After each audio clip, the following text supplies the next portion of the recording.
తాకట్లో ఉన్న మీ బంగారాన్ని విడిపించి ఆ రోజు ధరకే కొనబడుతుంది ఆచారి గోల్డ్.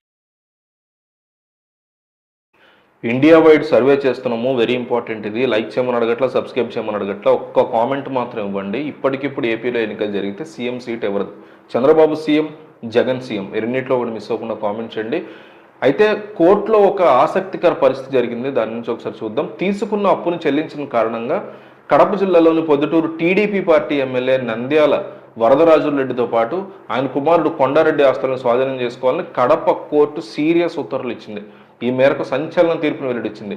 వివరాల ప్రకారం నంద్యాల కొండారెడ్డికి చెందినటువంటి రాధా కన్స్ట్రక్షన్స్ కంపెనీ, హైదరాబాద్కి చెందిన Prithvi assets reconstruction and securitisation company limited వద్ద అప్పు తీసుకుని చెల్లించకపోవడంతో ఆ సంస్థ కడప కోర్టును ఆశ్రయించింది.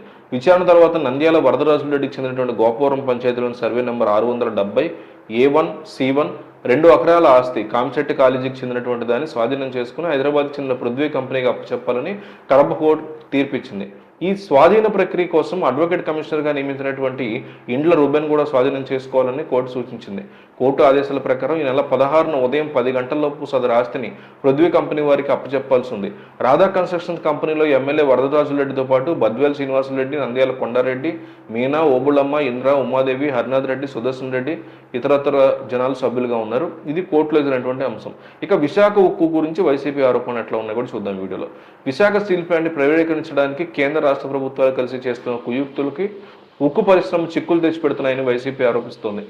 సంవత్సరంగా ఉద్యోగ కార్మిక సంఘాలు తమ కుటుంబాలతో కలిసి రోడ్ల మీద పోరాటాలు చేస్తున్నా కేంద్రం తన పని తాను చేసుకుపోతుంది. ఒప్పో విభాగాన్ని ప్రైవేట్ చేయడానికి చకచకా పావులు కలుపుతోంది. ఖర్చుల తగ్గింపులో భాగంగా స్వచ్ఛంద పదవి విరమణ పేరుతో ఉద్యోగుల్ని వేలాది మంది కార్మికులది విడతల వారీగా విధి నుంచి తొలగించేసింది. ఇదే విధంగా ఈ ఏడాది ఫిబ్రవరిలో భద్రతా సిబ్బంది మీద వేటు వేసింది. ఈ నేపథ్యంలో ప్లాంట్లో భద్రత ప్రశ్నార్థకంగా మారింది. దేశంలోని పార్లమెంటు, విమానాశ్రయం వంటి అత్యంత కీలకమైన సంస్థలకి రక్షణ కల్పించే central industrial security force Visakha ఉక్కు కర్మాగారానికి 1983 ఆగస్టు నుంచి భద్రత కల్పిస్తుంది. 3 లక్షల కోట్ల విలువైన ప్లాంట్ ఆస్తులు, యంత్రాలు, ముడి పదార్థాలు సుమారు 40 ఏళ్లుగా దాదాపుగా 1000 మంది సిబ్బంది కంటికి రెప్పలా కాపాడారు. అయితే ఏడాది ఫిబ్రవరిలో డిప్లాయ్మెంట్ కాస్ట్ కటింగ్ పేరుతో యాజమాన్యం ఈ సిబ్బందిని భారీగా తగ్గించింది. మొత్తం 1000 మందిలో ఇన్స్పెక్టర్లు, సబ్ ఇన్స్పెక్టర్లు, కానిస్టేబుల్ వంటి హోదాలో ఉన్న 438 మందిని ఇతర ప్రాంతాలకు బదిలీ చేశారు. ప్రస్తుతం కేవలం 575 మంది సిబ్బంది మాత్రమే విధుల్లో ఉన్నారు. సిబ్బందిని తగ్గించిన తర్వాత ప్రత్యామ్నాయ భద్రత ఏర్పాట్లు చేయడంలో కూడా యాజమాన్యం మీనమేషాలు లెక్కిస్తోందని కార్మిక సంఘాలు ఆరోపిస్తున్నాయి. కేంద్ర ప్రభుత్వం ప్లాంట్ ప్రైవేటీకరణకు మొగ్గు చూపించడం, రాష్ట్రంలోని కూటమి ప్రభుత్వం అందుకు వత్తాసు పరగడంతోనే యాజమాన్యం ప్లాంట్ భద్రత మీద నిర్లక్ష్యంగా వ్యవహరిస్తోందనే విమర్శలు ఉన్నాయి. గతంలో ఒక ఉద్యోగి ప్లాంట్కి వెళ్ళి బయటికి రావాలంటే సిబ్బంది డేగక్కలతో పహారా కాసేవారు.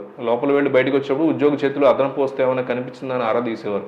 ఇప్పుడు సిబ్బంది కొరత కారణంగా భద్రతా ప్రమాణాలు పడిపోయి ఒక్కొక్కటి 1400 కిలోల బరువు ఉన్న కాపర్ స్టేవ్స్ చోరీకి కూడా గురైపోయాయని, అత్యంత కీలకమైన విభాగంలో కనీసం సీసీ కెమెరాలు కూడా లేవని యాజమాన్య నిర్లక్ష్యానికి నిరసనమని ఉద్యోగులు మండిపడుతున్నారు.